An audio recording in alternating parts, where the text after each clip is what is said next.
Welcome to the deep dive. So today we're heading way, way up, hundreds of miles above Earth to the International Space Station. Right, the ISS. And our guide for this journey is this really compelling personal account from an astronaut. Exactly. And we're zeroing in on the intense realities of spacewalks and, what life is truly like when you're orbiting our planet. Yeah, and what's immediately striking is that contrast, isn't it? This incredibly complex piece of engineering. The ISS itself, supporting people as they push their absolute limits, physically, mentally, just keeping it running, keeping it growing. Absolutely. And let's just acknowledge what's at stake here from the get-go. Spacewalks. I mean, you're stepping up to the complete vacuum of space. Right, and nothingness. Where temperatures can swing hundreds of degrees and you've got micrometeoroids zipping around faster than bullets. It's fundamentally hostile. Precisely. Every single thing they do outside the station's protection, it carries inherent risks, potentially life-threatening ones. It's always this calculation, isn't it? Technical challenge versus very, very real danger. So our main focus today, it's this really gripping spacewalk. Involved crucial repairs to the space station's cooling system. A system that's absolutely vital. Totally. For its operation and, frankly, for the future of human spaceflight. But this already high-stakes situation, it took a sharp turn. Yeah, an unexpected emergency popped up. Right.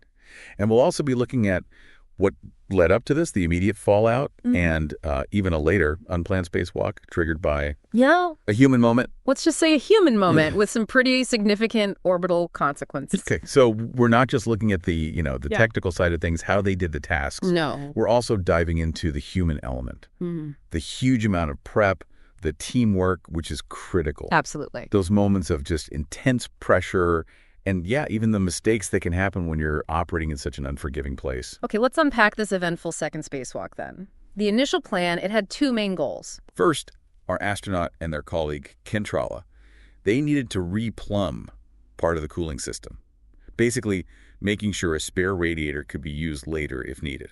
Redundancy. Was key in space. And the second? Second, they had to top off the ammonia supply in that same cooling loop. And this isn't, the stuff you clean with. No, definitely not. This is highly concentrated ammonia. It's essential for getting rid of the immense heat the station's electronics generate. Right. I mean, think about it. This huge structure, constantly getting blasted by sunlight, solar arrays making tons of power. It would just cook itself without that cooling system. It's what stops everything from, melting down. Yeah.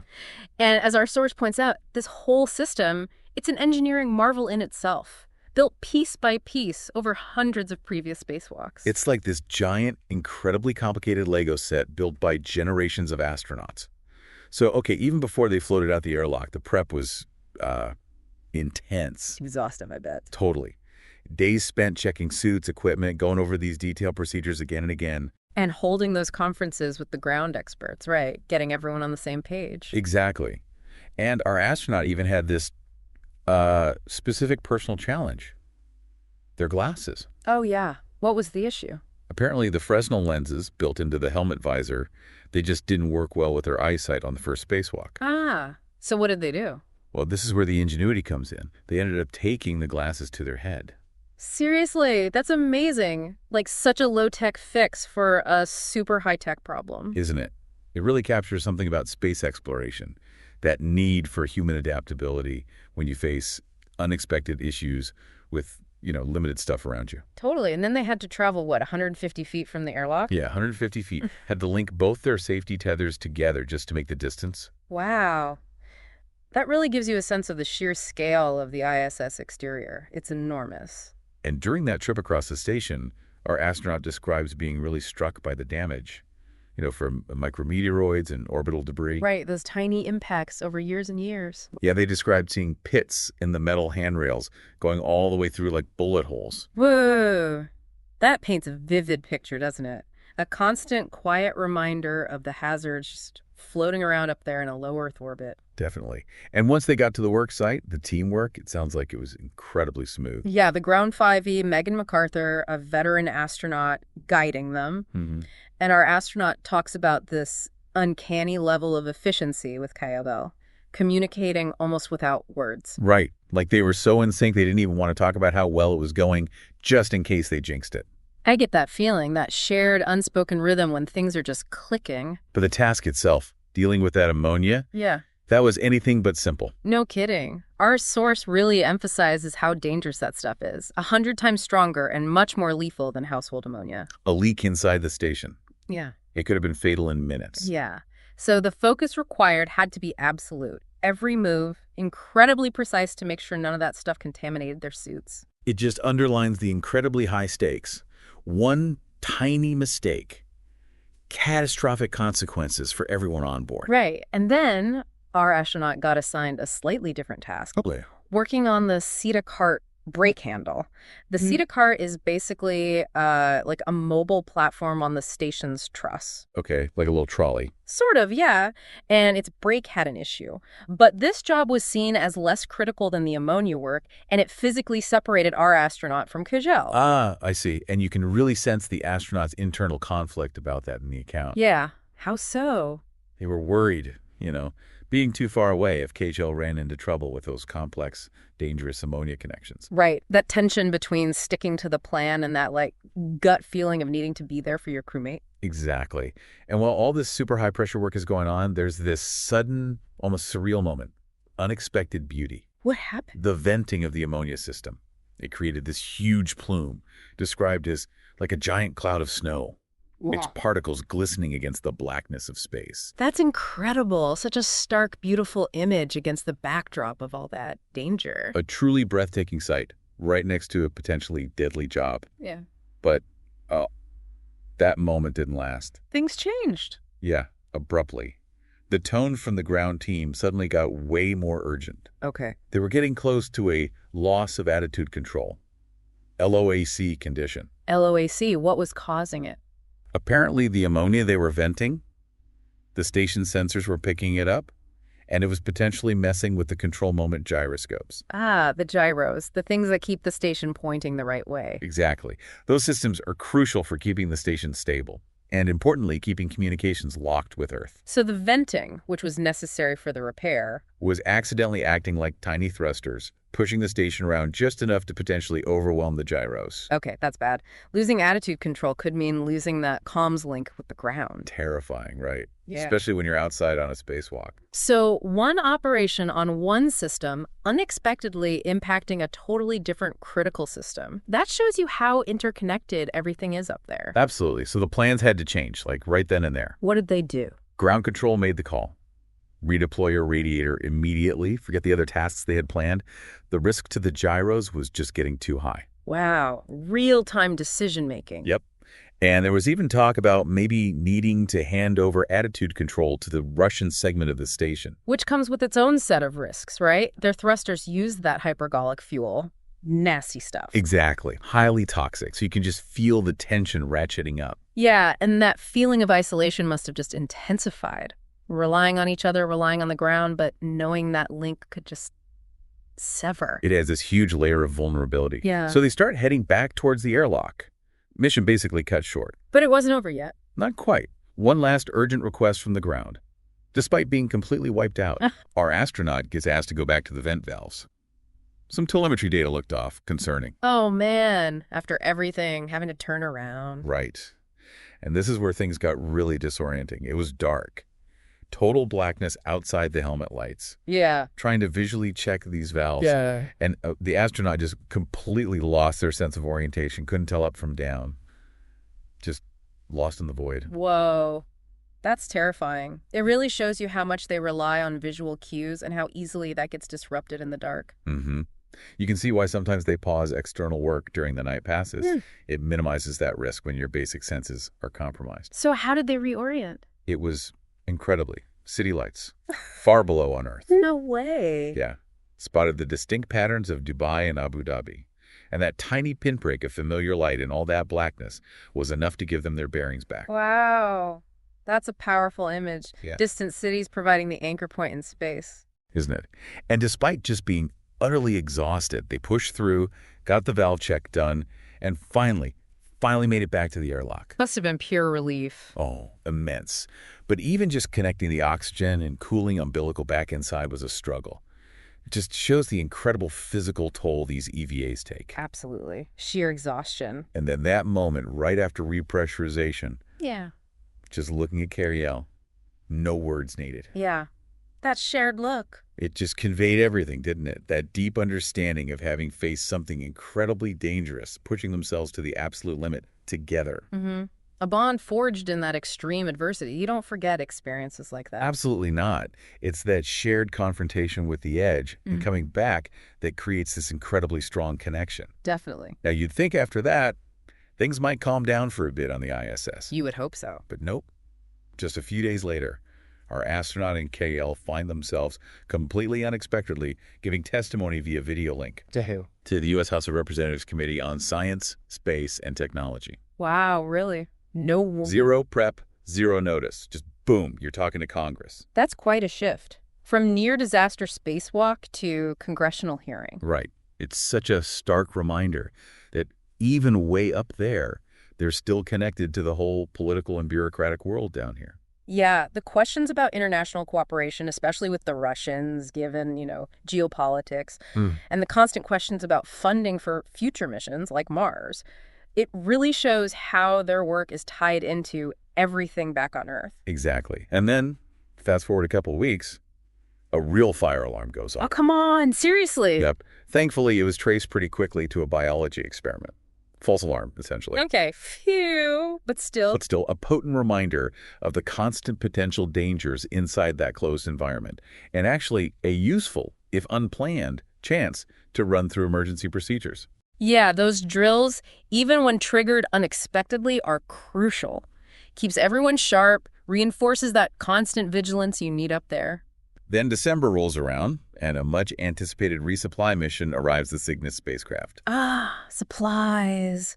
Always good news. Yeah, and this one was apparently noteworthy because it carried a replacement gorilla suit for our astronaut. A gorilla suit. Yeah, that's apparently a whole other story we might need to dive into sometime. Okay, noted. But more importantly, obviously, it brought vital science supplies and experiments.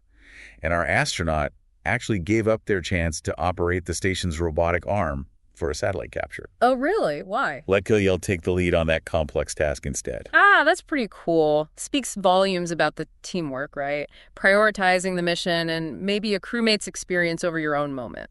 Totally. That collaborative, sometimes self-sacrificing spirit you see. And then shortly after that, crew rotation time. Right. Changing of the guard. 3 astronauts left. 3 new ones arrived, including the veteran cosmonaut Yuri Malenchenko. Oh, yeah. Very experienced. And he needed that experience. Their Soyuz capsule's automatic docking system malfunctioned on approach. No kidding. So he had to. He had to take over and fly it in manually. Right. Just docked it perfectly. Wow. That really drives home why they train constantly for those kinds of failures, doesn't it? You hope it never happens, but you have to be ready. Absolutely critical. And, yeah, new crew arrivals always shift the dynamic a bit. Settling in period. Our astronaut mentions some initial awkwardness as everyone got integrated. And there's this really charming little anecdote about the British astronaut Tim Peake just thoroughly enjoying a simple BLT sandwich. Ah, a BLT. Something the long-duration crew hadn't tasted in months. You can just imagine the pure joy. Oh, I bet. Those little tastes of home must become incredibly significant after months without them. It really grounds the whole experience, makes it relatable. It does. That ordinary sandwich meaning so much. Yeah. Joy for one, maybe a bit of wistful envy for the others. Yeah, but then the moment arrived. The mobile transporter. Remember the CETA cart our astronaut worked on during that second spacewalk? The one with the brake handle, yeah. Well, the transporter attached to it was reported as stuck. Stuck, oh no. And the realization of why it was likely stuck hit our astronaut instantly. Don't tell me. Yep. In that moment of clarity, they realized they must have inadvertently locked the CETA cart brakes during that earlier spacewalk. Forgot to unlock them. Ouch. That's a tough realization. Yeah. And the account details how they immediately took responsibility, told Houston it was their mistake. Good on them for owning it straight away. But still, a stuck transporter. That sounds like a potentially big problem. It was, because it was stuck in a position that could interfere with upcoming dockings. Spacecraft bringing vital supplies, maybe even crew. Ah, okay. So a seemingly small oversight. Right. Something maybe done almost as an afterthought during that intense second EVA. Ends up having potentially significant consequences for station logistics. That really shows how careful you have to be with every single step in that environment. Exactly. And with a Russian Progress resupply ship scheduled to launch in just over a week. Time was critical. Absolutely no time to waste. An unplanned emergency spacewalk was suddenly needed. Immediately. Wow. Talk about pressure. Preparing for a routine spacewalk is demanding enough. Right. But gearing up for an emergency on super short notice with a relatively new crew. Who was the crew for this one? Tim Kopra, who'd only been on station a few days, and Tim Peake, who was a rookie, acting as the IV inside. Okay, so less experienced team for a rush job. That adds another layer of complexity, of pressure. Definitely. And our astronaut talks candidly about being frustrated with themselves for making the mistake in the first place. Understandable. And there's even a sort of funny, humanizing anecdote about Tim Kopra tending to repeat things when he was under stress. Huh. It really brings it back to the human side, doesn't it? Dealing with mistakes, adapting fast, navigating those little team dynamics, even under extreme pressure. Totally. And amidst all this high-stakes drama, the everyday routines of the station just keep going. Like what? Like the informal but necessary trash exchange with the departing Russian Progress vehicle. Even waste management is this shared cooperative effort up there. Right. Everything is interconnected. And as that Progress left, our astronauts started, mentally preparing for their own return to Earth eventually, even started making a guest list for the landing. the beginning of that mental shift back home. Yeah, that gradual transition. And they noted how those vivid sensory memories of Earth, like the feeling of rain, driving a car, the smell of grass. They're starting to fade. Starting to subtly fade, yeah. Becoming less immediate. Wow. That really speaks to how profoundly adaptable we are, doesn't it? How you can become accustomed to such a fundamentally different alien environment. It really does. That fading connection to earthly senses highlights the deep impact of being away for so long. So then came the third spacewalk, the emergency one with Tim Kopra. Yep. Objective, Yep. Clear, urgent. Go out, unstick that CETA cart and the transporter. And how did it go? Swift and successful, thankfully. Got it done quickly. Good news. Yeah. And they even managed to knock out several get-ahead tasks while they were out there, just maximizing the EVA time. Efficient. And how did the astronaut feel afterwards, compared to the second spacewalk? Noticeably less fatigued. Significantly so, according to the account. Interesting. It really shows that capacity to learn, maybe execute more efficiently, even under pressure, after going through something so intense before. Mm-hmm. And then there's this lovely email from Kajal, who was back in Houston, watching the whole thing unfold. Oh, yeah. What did he say? Just this really enthusiastic message, basically saying how much easier this spacewalk looked compared to their previous one. Kind of brings it full circle, doesn't it? Yeah. His perspective really underscores just how incredibly challenging and draining that second EVA truly was. Exactly. It's a great moment of that shared experience, that mutual respect between colleagues who faced real danger together. Definitely. And as our astronaut finished up their mission, they'd sometimes look out the window at that specific spot on the station's truss. Where the second spacewalk happened. Yeah. Where they and Kajal faced all those challenges. And it evoked this powerful sense of nostalgia. Nostalgia? For a place of danger. Yeah, kind of strange longing, they described it. For a place tied to both extreme danger and incredible beauty. A place now farther than home. Yeah. That final thought really captures the complex, maybe even paradoxical emotional connection astronauts can form with space. Right. It's more than just a workplace. It becomes this repository of incredibly intense formative memories, both good and bad. Yeah, it really does encapsulate that complex bond. So, okay, let's distill this. What are the key insights here for you, the learner, from this deep dive? Well, first, just the incredibly demanding nature of spacewalks, physically, mentally. Pressure and the absolutely critical role of teamwork, both with your partner outside and the huge support team on the ground, often life-saving. And the ever-present risks. You can never forget the inherent dangers involved in pushing those boundaries. We also saw that remarkable human capacity to push limits, physically and mentally, when faced with extreme situations. Right. And that surprising blend you get up there, seemingly routine tasks, right alongside moments of just unexpected beauty or sudden, very real danger. Yeah, it's quite the mix. And I think, importantly, this account really highlights the value of learning from mistakes, even when the stakes are, well, astronomical. That's a great point. That brake lock mistake. Mm-hmm. It caused a whole new set of problems, high pressure. But it was ultimately dealt with. Resilience, ingenuity, effective problem solving. You admit it, you fix it, you learn from it. Definitely. So here's a final thought, something provocative for you to chew on. Think about our astronauts' perspective evolving over time on the ISS. That fading memory of Earth senses. Right. And that growing sense of familiarity, maybe even comfort, with the completely alien environment of the space station. What does that tell us about us? About human adaptability? Exactly. How adaptable is the human spirit, really? Yeah. And flipping it around, what seemingly ordinary, maybe even mundane parts of your daily life here on Earth might suddenly take on this profound, unexpected significance if you are removed from them for months on end. It really makes you pause, doesn't it? Appreciate those simple things we just take for granted: gravity, weather, fresh food. And it highlights that profound impact of experiencing something so fundamentally different from our everyday world. We really do encourage you to explore more about the ISS. It's an incredible feat of engineering, of international cooperation. Yeah, and the dedication of the people who build it, maintain it, live there. Yeah. It's extraordinary. Maybe research some other past spacewalks or look into the challenges of long-duration missions.